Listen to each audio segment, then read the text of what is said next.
Welcome, Rewinders, to the Sunday Night Rewind with the Birdman, Chris Lemke. You can find me on X at clemke007_FF. Let's get to this Sunday night recap of Week 9. Crazy action today. Let me update you on the late games. First of all, Cooper Kupp out. So if you've got him in your lineup or needed him tonight, get him out of there. Get somebody else in there. Next up, Jaguars just finished up beating the Raiders in overtime. Brock Bowers goes for 3 touchdowns, but it's not enough. Jags finish them off 30-29, and the Bills just took down the Chiefs earlier in the late games. The Rams, yes, took down the Saints. But let's get back to the early games, and let's head over to – I know I've got 2 guys on the thumbnail, but we're going to start with a couple of much maligned quarterbacks. Yes, let's start it off with Caleb Williams. Let's do it a little different way here. I want to use this. There we go. Caleb Williams tonight. Oh, my God. Okay, so the 101 in last year's NFL draft, a lot of the rookie drafts has had a rough go so far in the first year with Ben Johnson, but he's been coming around lately. And today, I don't know if something finally clicked or what. As I mentioned on the Start Sit show, that around this time is when things started clicking for Jared Goff in his first year with Ben Johnson at the helm. And today, Caleb goes 20 of 34 for 280, 3 touchdowns, also caught a touchdown pass, had 2 catches on the day, 5 for 53 on the ground. Big win for the Bears in the Queen City. Here's the rest of the stats for the Bears. You can see Caleb Williams there, 20 of 34. Tyson Bagent completed 1 pass to Caleb. DJ Moore threw a touchdown to – who was that one to? Yeah, I think it was the one to Caleb. Yes, it was. Bagent completed a 20-yarder. Cole Kmet tried a pass. It was nuts. It was all over the place. The Bengals don't know how to tackle. They gave up a 58 bomb to Colston Loveland, where he should have been tackled at about the, 20-yard line, which in that case, they still would have been able to kick a field goal. But, yeah, if you've seen any of the interviews of Bengals players afterwards, they are just not happy with their defense at all. Like, their players are pissed. All right, there's just no 2 ways around it. Last week, they blow the lead against the Jets. This week, the offense comes back down 14 with a couple minutes to go. They get the two-point conversion and take the lead 42-41, and then the defense blows it. I don't know what to say. If I'm a Bengals fan, I'm just ready to puke. Like, they go out and make a big move to get Joe Flacco, and it just doesn't happen. Kyle Monangai stepping in for the injured DeAndre Swift goes for a $176 on the ground. Added 22 yards, almost top 200 yards on the day of total offense. Here's Colston Loveland picking up 118 yards on 6 catches and 2 touchdowns on the day for Cleveland. DJ Moore, 4 for 72. Olamide Zaccheaus gets into the end zone, 6 for 58 for Olamide. 22. I saw Rome Odunze. He dropped a target. Rome goes blank, like literally blanked on the day. So, yeah, the Bengals figured out how to guard Rome, but couldn't guard anyone else. As for the Bengals staff, here. Got Joe Flacco just, I mean, going bonkers. 470 yards for Smoking Joe. 4 touchdowns, 2 picks on the day. Chase Brown, not much on the ground, just 11 for 37. But T. Higgins dropping bombs here, caught 2 touchdowns, 7 for 121 on 9 targets. So the target distribution much better this week. Last week, we all know Chase went for 19 targets while T only had 2. But Chase gets 8 targets himself, 6 for 111. Chase Brown, 8 for 75 through the air. So that was basically they worked their ground game. Yoshivas goes 5 for 66 and a touchdown in the comeback attempt. Scooped up a touchdown as well for the Bengals, but the Bengals drop now to 3-6. They could easily be 5-4 had they won these last 2 games, and looking pretty solid had they pulled off the wins. Unfortunately, even though the Steelers lost, that doesn't matter because the Bengals now are 3-6. Kudos to the Bears on pulling out that comeback. They're now sneakily 5-3, so don't sleep on the Windy City yet. All right, things are clicking there. Even if Rome didn't do him much, Caleb Williams seems to be getting it. Now, on to another maligned quarterback, and this guy, he'd only played twice this year going into today, but it seems like the injury just made everybody want to give up on him. Well, that's J.J. McCarthy, headed to Detroit to take on the Lions, and McCarthy came through. McCarthy had 3 touchdowns on the day, 1 rushing. Get to the stats here. I know 1 went to Justin Jefferson. The other one went to, let me bring it up here. Here we go. Other one went to Hawkinson. That's right. Hawk finished for 11. Jefferson 6 for 47 with the touchdown. Jordan Addison 2 for 48 in his first action with J.J. McCarthy. McCarthy just 14 of 25 with a 143, 2 touchdowns and the pick, but added that one on the ground.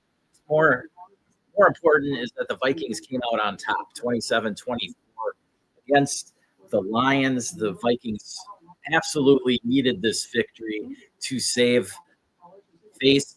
And I mean, I know it's only week 9, but they really needed this win if they were going to make the playoffs this season. And so, huge win for J.J. McCarthy as we look forward to the rest of the season for the Vikings.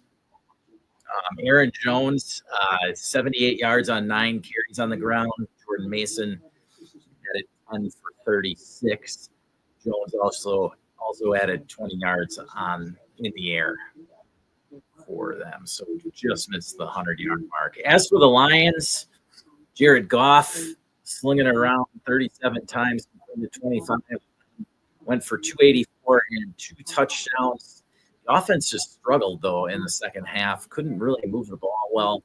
Jahmyr Gibbs struggled on the ground, just 9 for 25.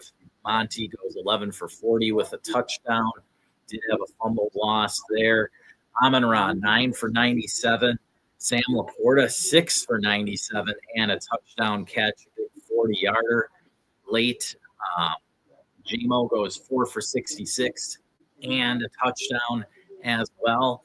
So Laporta and J-Mo get into the end zone, but, it just wasn't enough for the Lions at home, taking a big loss at home, especially considered what happened around the rest of the NFC North. And we'll take you right into that battle. That was the Carolina Panthers heading into Lambeau Field to take on the Packers, 14-point underdogs, and Rico Dowdle said, I just don't care. Rico setting it up on fire like Uncle Rico. Okay, Uncle Rico wasn't running back, but you know what I'm saying. So Dave Canales heading into this week said he'd get Rico Dowdle more opportunities, and that he sure did. 25 for 130 and 2 touchdowns on the day for Rico Dowdle. Any of you who traded, a couple of thirds or a second for this guy, you are reaping the benefits now. Wow. Rico Dowdle, man. I mean, any greater comeback story? I mean, this is like Raheem Mostert style production when Raheem lit it up in Miami. Just for a special teamer to start blowing it up like this. Now, Mostert was even older. He wasn't this one until he was like 30 years old that he started producing. But Dowdle just taking over this backfield and the Panthers come out with the win. The Packers, on the other hand, well, Packers looked gross. Offensively, it looked like they didn't know what they were doing, whether they wanted to run the ball against this Panthers defense or throw the ball. Jordan Love just confused most of the day, had a couple of terrible passes, one that should have been picked off, one that was. Love finished the day. Here we go. Here's the Packers stats. Love finished the day just 26 of 37 for 273, no touchdowns and the pick. Jacobs, 17 for 87 and a touchdown. So the numbers look fine. It's just that the fluidity of the Packers offense, like they just couldn't keep drives going. 7 for 91 for Romeo Dobbs on 10 targets. But that was about it. Like Christian Watson, 2 for 58. The big news here for the Packers receiving core, Tucker Kraft going out with a bad knee injury. It doesn't look good, at least according to Matt LaFleur, head coach after the game. So keep tabs on that. But all you Tucker Kraft owners out there, all of you moving Kraft up the dynasty ranks at tight end, well, yikes, I feel for you. Things are not looking good there. It could be the end of the season for Tucker Kraft. Over to the Panthers, Bryce Young made his return. Did his game managing. Didn't look all that great. 11 for 20, 102 yards and 1 interception. But when you had Rico Dowdle going for 130 yards, that was the game plan, and they made it work. Dave Canales made the call to take the ball at the beginning of the game to defer to the second half so that they could then choose which way to go. It was extremely windy at Lambeau, we'll put it that way. And the Panthers were able to go the direction of the wind in the fourth quarter, and that paid off in the end because they were able to keep the game-winning field goal on the final drive. Ted McMillan on 6 targets was 4 for 46. Not much else going on for the Panthers receiving wise, but hey, when Bryce Young only throws for 102 yards, what do you expect? So, yeah, it was the Rico Dowdle show. Chuba Hubbard went 5 for 17 compared to 25 carries for Dowdle. So Dave Canales was true to his word there and didn't disappoint those Dowdle owners. Now we'll head over to the Falcons taking on the Patriots in New England, and Drizzy Drake London going for the hat trick today. Oh, let's bring up the numbers here. So London gets 3 touchdowns. I don't know if he quite got to 100 yards. That's what I want to see here. Where are trying to get all the games on the screen? There we go.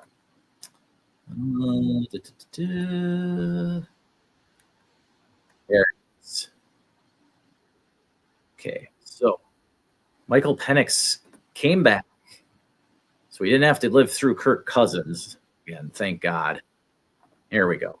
Here's the Falcons numbers. So Penix 22 of 37 for 3 touchdowns, all to Drake London, just 221 yards. London did get over 100, 14 of those 37 times, so well over 30% target share for London, 9 for 118 and 3 touchdowns. Probably a weak winner for most of you who have London. Bijan Robinson, just 46 yards on the ground, did add another 50 on 8 catches. He had 10 targets. Kyle Pitts, 4 for 38 on 7 targets. Now over to the Patriots, where Drake May once again leading the way to victory, 19 of 29 for 259, 2 touchdowns and a pick for May. Added 20 yards on the ground. Travion Henderson, who I said to fire up today, well, Terrell Jennings found a way to steal some touches, and mainly the goal line touchdown from Hendo. I don't know who's more frustrating right now, Travion Henderson or Kenneth Walker. We're going to find out tonight, though. Kenneth Walker takes on the Commanders D that's not that great against the run, and we'll just probably watch him go for 75 yards and Charbonnet getting 2 touchdowns. I don't know. But yeah, Terrell Jennings here, who's from I don't know which college, but he showed up in the locker room for the Patriots this week, and Vrabel said, hey, let's give this guy the rock on the goal line. So 11 for 35 for Jennings and a touchdown. I don't know how sustainable that's going to be. It is a toe injury for Stevenson, and we know how bad toe injuries can be in football. So, maybe worth a flyer for a week plug-in. I don't know. Bi-week plug-in, whatever. Pop Douglas, though, going 4 for 100, had a big 58-yard catch on the day for the Patriots. Did get into the end zone once. Henry, 4 for 51 on 6 targets. And Steph Diggs getting into the end zone. He finished 3 for 38 with the 1 touchdown. Hendo did add 4 for 32 through the air. All told, ended up with 87 yards and 4 catches. But I don't know if that counts as getting home on the day. It's double-digit points, so it's not terrible.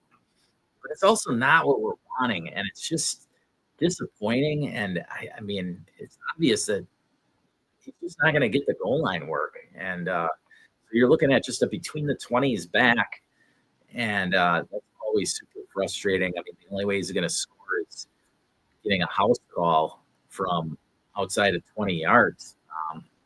And that is just extremely, extremely frustrating. All right. On to the next matchup, and we're going to head to Tennessee, where the Chargers visited the Titans today, and Justin Herbert had himself a day. Herbert going 19 of 29, 250, 2 touchdowns, and a pick. Added a touchdown on the ground for the Chargers. Now, the Chargers, as I talked about on the Start Sit show, just fire up everybody, right? Because you don't know who is going to catch the passes, who's going to get the red zone looks. They're all decent red zone targets there. And so, well, here you have it. And there you see the stats for the Chargers. Kamani Vidal just didn't really get it going on the ground against this Titans defense, which was kind of surprising. The Titans were hanging in this one. They had a defensive touchdown early on, and then Chimere Dike had a punt return for a touchdown. But Rondé Gadsden leading the way, 5 catches on 5 targets for 68 yards.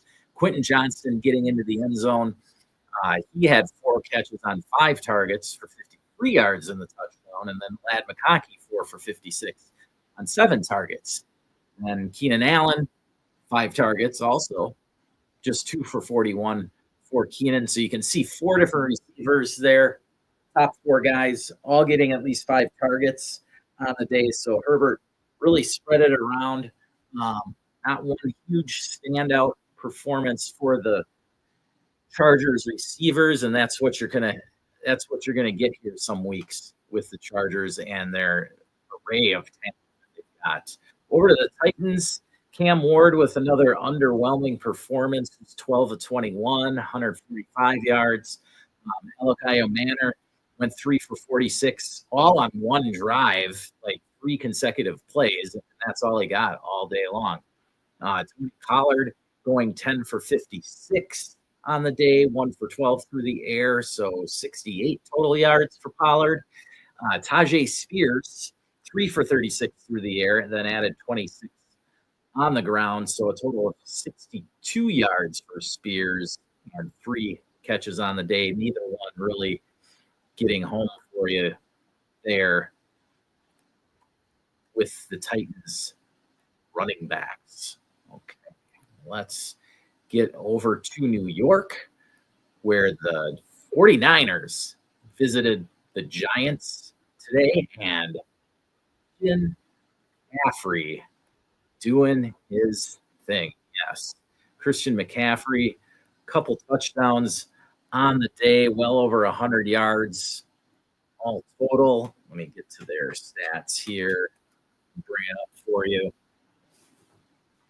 Oh, man, it was a long, fun afternoon. I gotta say it. Oh, enjoyable football today. Here we go. Here's the Niners numbers. All right. Mac Jones, 19 of 24, started out 14 of 14 in the first half. He was 17 of 19 at one point, ended up with 235 yards, 2 touchdowns on the day, 1 to McCaffrey, the other 2 Jawan Jennings, getting back into the mix here. Jawan, good to see you after being so banged up last few weeks. He goes 4 for 41 on 5 targets and that touchdown. McCaffrey adds 5 for 67 through the air on 6 targets, then goes over the century mark for the second time in, this season. He didn't do it at all last year, but McCaffrey, 28 for 106 on the ground and the extra touchdowns, so 2 touchdowns on the day. Brian Robinson getting into the end zone as well for the Niners, 5 for 53 for B-Rob. Otherwise, let's see. Kittle went 4 for 32. Kendrick Bourne just 2 for 34. Over to the Giants. Jackson Dart trying to keep things together here. We had the Scadaboo injury, and it showed. Tyron Tracy was 5 for 18 on the ground. So those of you who traded for Tracy to maybe make up for losing Scadaboo were definitely disappointed. 3 for 19 through the air for Tracy. So, yeah, just a gross total of 37 yards with 3 catches for Tracy on the day. Singletary actually ended up with more carries. He went 8 for 43 and then 2 for 8 through the air. Dart did his best, though. 24 33 for 191 yards, 2 touchdowns. Also ran one in and ran for 56 yards. On the day.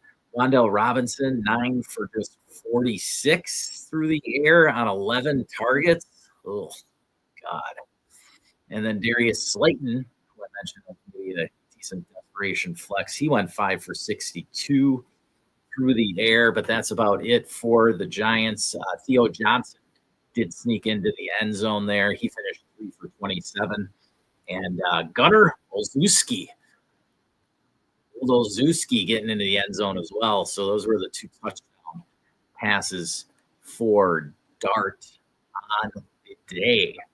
Now let's check out some of the other games here. I didn't put up anybody else's profile, so now we're just going to sneak through the other early game. Denver at Houston. Gross. All defense. No fun fantasy-wise. For the Broncos, Bo Nix, who I mentioned might be a bench today, he went 18 of 37, 173 yards, led the comeback, though. Did get 2 touchdowns, had 1 pick. The touchdown passes were earlier to Cortland Sutton, then added 1 to RJ Harvey late. So Harvey getting it done through the air. He went 5 for 51 and the touchdown on 5 targets. Just 2 carries for 5 yards on the ground, though.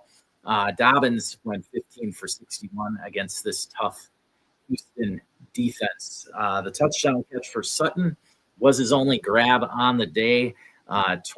Tony Franklin went 4 for 27, and then not much else going on for Denver. Over to Houston, and the big news here is C.J. Stroud went down after banging his head against the turf. He got drilled. He slid late, and I don't know. I just saw the highlight. I don't know if it actually got called a penalty or not. I don't think that it deserved a penalty. I think that Stroud slid late on it, but prayers up for C.J. Stroud. Hopefully a healthy recovery for him and for the Texans. Now Davis Mills took over. He finished 17 of 30 for 137. No touchdowns, no picks, but that's something to monitor whether Stroud can actually give it a go next week. Otherwise, Davis Mills might be somebody to add. I mean, I know his offense has been pretty gross all season long, but sometimes you just need a warm body there at your quarterback too, right? Nick Chubb goes 11 for 34. Woody Marks goes 10 for 27. Like I said, a lot of these players, like the only player I wanted to play out of today was Nico Collins. And even when Davis Mills came in, he was able to find Nico. Nico went 7 for 75 on 11 targets. So still, I mean, that's 14 and a half points in full PPR. I guess that's all right. Not exactly wide receiver one stud numbers, but better than what Roma Dunze did today. So Dalton Schultz going 6 for 77. Not a bad afternoon for the veteran tight end there. Christian Kirk 4 for 26 in his return. Xavier Hutchinson 3 for 30. The rookies, though, Jalen Noel without a target. Jaden Higgins, 1 target, 1 catch for 4 yards. Jalen Noel did get a run for -3 yards. Yes, that's what the Texans decided to do with Jalen Noel today. So, yeah, watch Stroud's recovery status there. It's important for the Texans. It's playoff hopes, basically. Hopefully they won't end because of that. Now we have the Colts and Indiana Jones heading to Pittsburgh to take on the Steelers, and Daniel Jones. That did rough first half. Couple of turnovers in the first half. They were trailing the whole game basically. He ends up going 31 of 50 for 342, 1 touchdown and 3 picks on the day for Daniel Jones. So kudos to the Steelers defense and Mike Tomlin for stymieing this Colts juggernaut of an offense. Jonathan Taylor just 14 to 45 on the ground, so that was another key to the Steelers' success today. Daniel Jones did add a touchdown on the ground, like a 1-yard punt, I think it was. Michael Pittman, 12 targets, 9 for 115. Alec Pierce, who I told somebody to start over Woody Marks, and Alvin Kamara, yeah, it was, I think. Yeah, he started off with 3 catches on the first drive, and I was like, boom, look at that. I kind of know what I'm talking about. He didn't get, he ended up for 115, 13 targets on the day, though. I mean, Alec Pierce is just a guy who knows how to play football, and that's why we stick him out on the field. And obviously today and a couple weeks ago at a monster game, like he's becoming a little bit more than just a home run hitter. All right. This Colts offense is still dangerous. I'm sure they'll bounce back.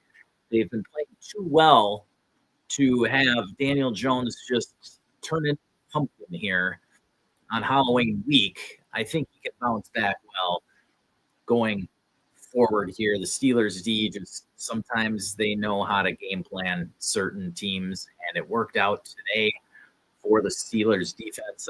Josh Downs did get the touchdown from Daniel Jones, so he finished 6 for 57 with the touchdown on the day. Tyler Warren 5 for 26, and Taylor grabbed 2 balls for 12 yards. Grabbed 2 balls for 12 yards. All right. Oh yeah, the Steelers. Steelers offense didn't really. I mean, fantasy wise, it was pretty gross here. I know that Warren got in the end zone twice, but just had 31 yards on the day. Aaron Rodgers, who banged up his hand in warm up, still toughed it out. The old man sticking it out, getting the win, 25 of 35 for 203, an efficient game manager esque type performance for Rodgers. 203 yards on the day. Let's see. Fryermuth got the touchdown, 3 for 27 for him. DK with a gross day, 4 targets, 2 catches for 6 yards for the man-child DK Metcalf. Calvin Austin, 5 for 56. Washington, 4 for 43. It's just, gross here when it comes to the rest of the Steelers receiving wise. But nonetheless, Steelers pull out the win, get to 5-3, and they stay on top in the AFC North. Now of the Ravens, who won this week. Also, Colts fall to 7-2 on the day. And I think that was it for the early games. Let me just double check here. Yes, let's head to the late games and the big one. Kansas City heading to Buffalo to take on the Bills. Bills prevail here 28-21. Chiefs had a couple of last-ditch attempts from about 40 yards out. Mahomes couldn't get it home, though. And so the Bills prevail in this one, 28-21. Mahomes with a gross day going against that tough Buffalo pass defense, 15 of 34 for 250, no touchdowns, and a pick on the day. Mahomes only 5 yards on the ground. Kareem Hunt going 11 for 49 and a touchdown on the ground. And then Rashee Rice added a rushing touchdown there. He led the way receiving-wise, 4 for 80 on 7 targets, but did get that 1 touchdown. Hollywood Brown, 2 for 73. Kelsey, 4 for 66. Xavier Worthy, just 3 for 23. He did add 7 yards on the ground. Over to the Bills. And Josh Allen, he had 2 1-yard plunges. Otherwise, passing-wise, a super uber efficient 23 of 26 against this tough Chiefs pass defense. 273 yards and a touchdown to Dalton Kincaid, who went 6 for 101 on the day. Big game for Kincaid. Got a 47-yarder. Also, Khalil Shakir on 8 targets goes 7 for 43. So not super efficient, but doing his job. Basically an extension of the run game, I guess. Not much else going on there for the Bills receivers. James Cook did get 27 for 114 on the ground. So a super efficient, super effective day on the ground against that tough Chiefs defense. The Bills get out of there with the win, the big win that could, come up in tiebreaker scenarios when you're talking advantage or even just seeds with these teams. I mean, the Bills have to battle the Patriots now in their division, and then the Chiefs are obviously going up against the Chargers and the Broncos in the West. So rough sledding in the AFC this year. You can't blink any week in this conference. Now we'll head over to Vegas, check out the Jaguars and Raiders, who went to overtime, but Trevor Lawrence pulls this one out. 23 34, 220 on the day, no touchdowns and a pick. He did add a rushing touchdown. Travis Etienne, 22 of 84 on the ground, so only 3.8 a carry, nothing spectacular there, but got the job done. Jewel Tootin stole the touchdown from him. Lawrence actually had 2 rushing touchdowns on the day, 24 yards for him. Parker Washington, who I mentioned as a nice sneaky flex start in the absence of Travis Hunter. He went 8 for 90 on the day, 9 targets for Parker. Good job. Way to make me look again like I know what I'm talking about. Brian Thomas Jr., just 3 for 55, though, on the day. ETN going 5 for 31. and Diami Brown added 3 for 25 with 7 targets. Note that 7 targets for Diami Brown in Travis Hunter's absence. So without Hunter, Parker Washington and Diami Brown led the team in targets. Once again, Brian Thomas, only 5 targets. Yikes. Just unfortunate. Over to the Raiders, and we were excited to see Brock Bowers back in action, and now we know why. 12 for 127. We had done the thumbnail prior to this game finishing, and bonkers here. 12 for 127 on 13 targets, 3 touchdowns for Bowers. 13 targets out of 39 pass attempts. So, 33% target share for the tight end one in Dynasty, leaving no doubt. Some may have been doubting just because they hadn't seen him play, and this year at least. And, in the first game or two that he had played, then he tried to come back one week and it didn't work out. So people were starting to question, Rodney Gadsden's doing well. Trey McBride's lighting it up. Tucker Kraft's doing well. So these other tight ends are starting to, make stuff happen. But here, King Bauer back on top.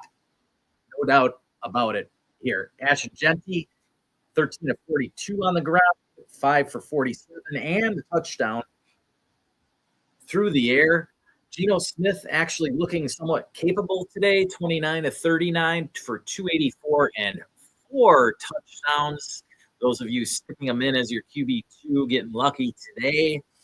They were going up against the Jags, 27th ranked pass defense, and they showed it. But in the end, we were able to pull it out. I just want to see what happened in overtime there. I think they must have gone for 2 and not gotten it because the Jags scored on the first. Yes. Gino tried throwing it to Tyler Lockett, incomplete. Okay. Makes sense. Why not, Raiders? Go for it. Raiders fall to 2-6 on the season, and the Jags jump up to 5-3, moving ahead of the Chiefs. The AFC pecking order, that moves the Chiefs down outside of the playoffs, looking in at 5-4. All right. And then finally, our last game of the afternoon, that would be the New Orleans Saints. Tyler Shook traveling to Hollywood to take on Matthew Stafford and the Rams, and this one went pretty much as suspected. Rams trounced the Saints 34-10. Matthew Stafford having a day, 4 touchdowns on the day for Stafford, 24-32, 281. I know Nakua got, how can I say this word? Puka got nicked up. I wanted to say Nakua got nicked up. Say that 3 times fast. Puka got nicked up, but still came back, finished the day in 7 for 95 and a touchdown. Devontae Adams, 5 for 60 and 2 touchdowns. And Tyler Higbee got the 4th touchdown.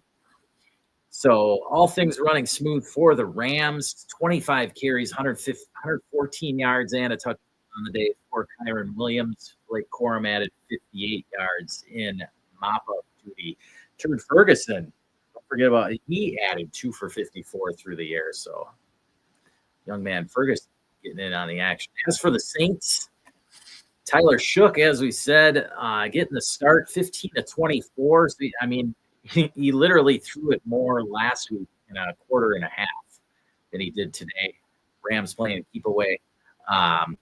15-24 for a $176. Got a touchdown, and 1 pick. Touchdown was to Juwan Johnson. As for the ground game, Taysom Hill led the way for the Saints. Yeah, anytime it's that, it's gross. Alvin Kamara just mentioned more than once as a sit today. Earlier, he went 6 for 14 and added 1 catch for 3 yards. So 17 big ones for Alvin Kamara. Yeah, might be time to hang it up. Rashid Shaheed, 5 for 68. He was questionable. He got out there and played 9 targets for him. Chris Olave, though, just 3 for 57 on 4 targets. Then Juwan Johnson, 3 for 31 in the touchdown on 4 targets. So now we've got the Seahawks visiting the Commanders tonight. Should be exciting. I'm looking forward to it. Let's see if Kenneth Walker can get into the end zone, huh? We got Jaden Daniels back in action. Trying to get the screen. There we go. No, we don't want that.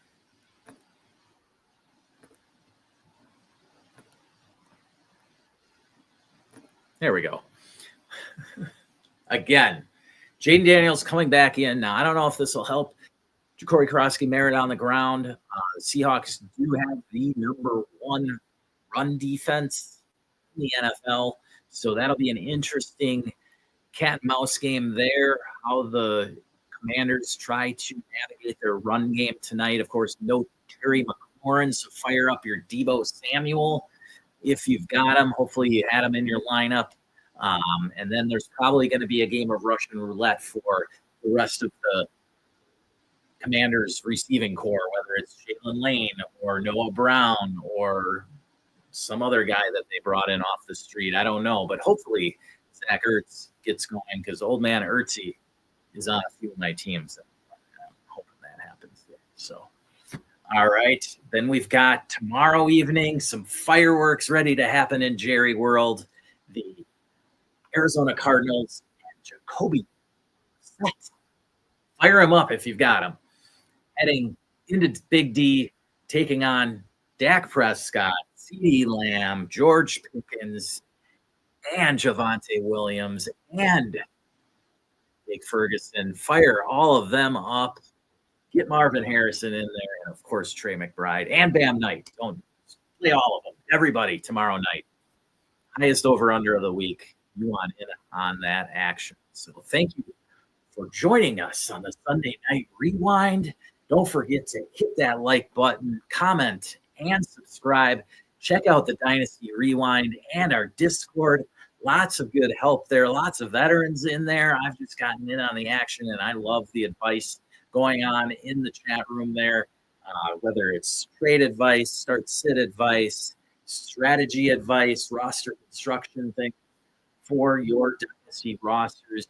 You can get the answers there in the Discord, or just drop a question down in the comment section below. But thank you for joining tonight.